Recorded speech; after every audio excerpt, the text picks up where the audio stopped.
Well, it's the start of a new year, and if one of your New Year's resolutions includes exercising more, you need a fitness plan. Let's bring in Kristin Dalziel. She's been a personal trainer for over 15 years. She's also a ride and HIIT instructor at Sweat and Tonic Toronto. Good morning. Happy New Year. Thanks for joining me. Thanks for having me, Lauren. So, we always start off the year with good intentions, but why do so many of us abandon our fitness goals so early on? Oh my goodness. Okay, I think the number one reason why people abandon their fitness goals is because we get this go hard, go home mentality, and we feel like we need to change everything about our lives right away instead of committing to small, tangible goals that we can start with that makes it just part of our everyday life. So talk to me about those tangible goals you mentioned. Give us some examples of what those could be. Yeah, for sure. I mean, a perfect example is, if fitness is not already in your arsenal, if you're not using it all the time, maybe you're just walking your dog every day and you simply just add another lap around the block. Now, if you're working an office job, maybe it's something as simple as setting a timer so that at the 2-hour mark you stand up and you do a sit down, stand up 10 times for a set of squats. There's really very simple ways that you can start to incorporate fitness into your everyday life so that it feels like it's part of your everyday life and your livelihood versus a chore that you have to do on top of everything else.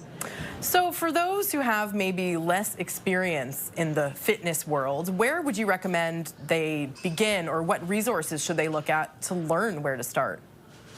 So that's a really great question, because I think the reason why people don't start in the first place is because it feels overwhelming. So I always say find a community that supports you. Classes are a great way to start. Also, you can join a local run club or walk club. Like, you don't have to run. A lot of run clubs will also just let you walk. Even doing something as simple as getting together with some friends that have the same ideas of you and wanting to make that life change, you can get together, make a little group chat, and start supporting each other that way. There's plenty of YouTube links, videos, online resources that you can always go to start your fitness somewhere. But it doesn't have to be this, I'm going to have a whole plan and start. It's just about starting simple. So when it comes to your clients, how do you help them focus on long-term health rather than quick results?